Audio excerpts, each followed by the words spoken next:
The Beatles released 13 EPs in the UK between 1963 and 1967. But there was one title which was prepared but never released.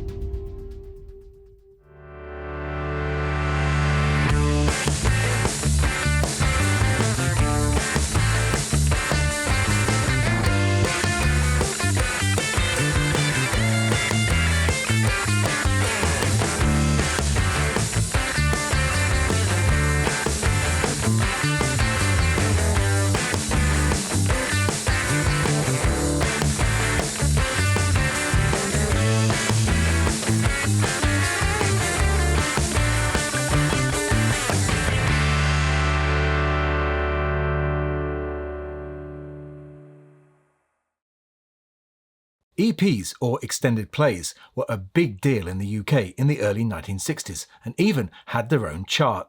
They were also a great money spinner for the record companies. Costing a third of the price of an LP, they mainly attracted record buyers who couldn't afford the 32 shillings for a full album, but with their 4 tracks offered better value than the two-sided single. You also got the added bonus of a glossy colour picture sleeve, which often featured either an alternate or exclusive picture of your favourite artist.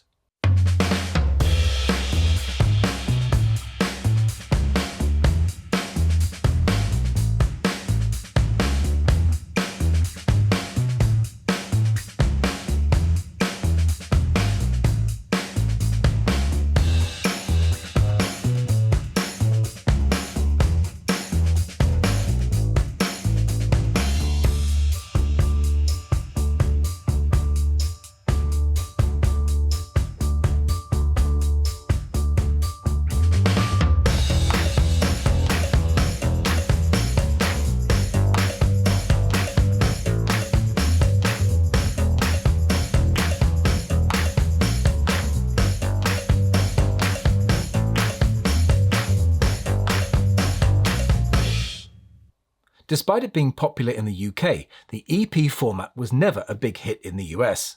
However, Capitol did release 2 4-track EPs by the Beatles. The first, entitled 4 by the Beatles, was released on the 11th of May 1964 and included 4 songs that had featured on Canadian singles which had sold well on import. These tracks were Roll Over Beethoven, This Boy, All My Loving and Please Mr. Postman. Its failure to chart higher than number 92 on the Billboard chart must have taken Capitol by surprise, but they persisted with the format and issued a second EP called 4 by the Beatles, which came out in February 1965. Despite peaking slightly higher at number 68, it wasn't enough to save the format, and no further similar Beatles EPs were released. VJ had also tried jumping on the EP bandwagon, with their March 1964 EP entitled Souvenir of Their Visit to America, featuring 4 tracks from Introducing the Beatles. But with no money for promotional publicity, it flopped and is now a highly prized collectible. It was a different story in the UK, where the Beatles' first EP, Twist and Shout, released on the 12th of June 1963, ended up selling over 800,000 copies that year, and remains the biggest selling EP in UK pop history. It was followed in November 1963 by the Beatles Hits EP, which contained the A-sides to their first 3 singles, plus Thank You Girl. By this point in time, the original single version of Love Me Do with Ringo on drums had been changed for the album version, and it's that version which appears on this EP. Even strong sales of With the Beatles couldn't prevent their next EP, All My Loving, which coupled 2 tracks from that album along with the B-sides of Love Me Do and Please Please Me, from topping the EP charts for 8 weeks, beginning February the 29th, 1964. EMI couldn't believe their luck. Everything they put into the shops was turning to gold. But unlike Capitol, who, being a bit behind, had a few tracks in reserve, EMI didn't at this point have anything in the vaults which was ready for release. With demand at peak level and only the prospect of the Can't Buy Me Love single on the horizon, EMI drew up plans for yet another EP, which would be called Beatles Golden Discs. Side 1 would consist of She Loves You, followed by its B-side I'll Get You, with I Want to Hold Your Hand and its B-side This Boy on side 2. The tape was assembled and test labels were printed, which, as you can see here, still exist. They are the typical mid-1964 design, with the sold in UK text across the middle, and the Parlophone Company Limited rim texts. But just as the mighty EMI machine was about to roll, the order came down, presumably from Brian Epstein, to stop.